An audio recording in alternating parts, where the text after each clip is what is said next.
Communist கட்சியிலே ரத்தின கம்பளம் விரித்து வரவேற்பதாக கூறிய அதிமுக பொதுச் செயலாளர் எடப்பாடி பழனிசாமி தற்போது கம்யூனிஸ்ட் கட்சியில் திமுகவிடம் அடிமை சாசனம் எழுதி கொடுத்து விட்டதாக குற்றம் சாட்டியுள்ளார்.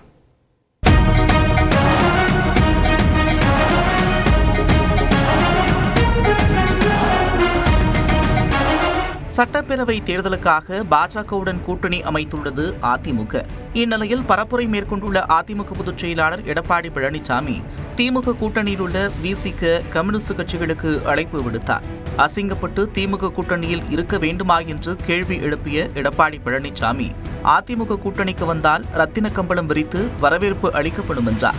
எடப்பாடி பழனிசாமியின் பேச்சை ஆண்டின் சிறந்த நகைச்சுவை என்று கூறிய இந்திய கம்யூனிஸ்ட் கட்சியின் மாநில செயலாளர் முத்தரசன் கூட்டணி அழைப்பை நிராகரித்தார். இதேபோல விசிகாவும் எடப்பாடி பழனிசாமியின் அழைப்பை ஏற்க மறுத்தது.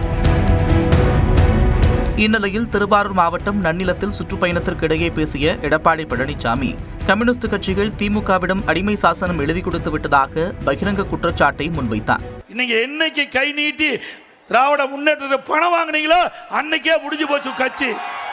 நீ மறைக்க முடியாது, நீங்க மறைச்சு பேச முடியாது. கம்யூனிஸ்ட் கட்சிக்கு இவ்வளவு ரூபா பணம் கொடுத்துன்னு வெளிப்படுத்தி விட்டது. பணத்தை வாங்கிய காரணத்தினால் இன்னைக்கு மௌனம் சாதிக்கிறீங்க. மக்களுடைய பிரச்சனை கூட இன்றைக்கு வெட்ட வெளிச்சத்தில் கொண்டு வர மாட்டேங்கிறீங்க. நீங்க எப்படி உங்களை நம்புவாங்க? போராட்டம் நடத்தினா அடுத்த ஆண்டு சட்டமன்ற தேர்தலில் சீட்டை குறைச்சிடுவாங்க. நாங்கள் உங்களை குறை சொல்லி நாங்கள் கட்சி வளர்ப்பது கிடையாது. மக்களுடைய பிரச்சனையை அரசுடைய கவனத்துக்கு எடுத்து சொல்லியிருந்த கட்சி இன்றைக்கு தேய்ந்து கொண்டிருக்கின்றது. இதற்கு எதிர்வினையாற்றியுள்ள இந்திய கம்யூனிஸ்ட் கட்சியின் மாநில செயலாளர் முத்தரசன் விரக்தியின் உச்சத்தில் எடப்பாடி பழனிசாமி இருக்கிறார் என்றார். கம்யூனிஸ்ட் கட்சியே இல்லாத தேய்ந்து போய்விட்டது, அழிந்து போய்விட்டது, முகவரியே இல்லைன்ட்டாரு. ஏன் அப்புறம் எங்களை பத்தி பேசிட்டு இருக்காரு? இல்லாத கட்சியை பத்தி அவர் ஏன் பேசணும்?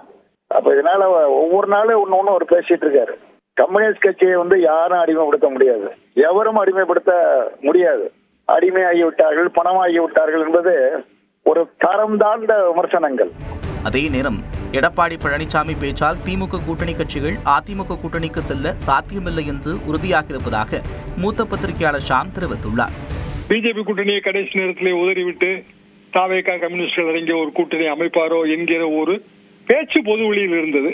அது இப்போது இல்லை என்றாகிவிட்டது. தேர்தலுக்கு இன்னும் 10 மாதங்கள் இருக்கும் நிலையில் காட்சிகள் மாறுமா, கூட்டணி சேருமா என்பது போக போக தெரியவரும்.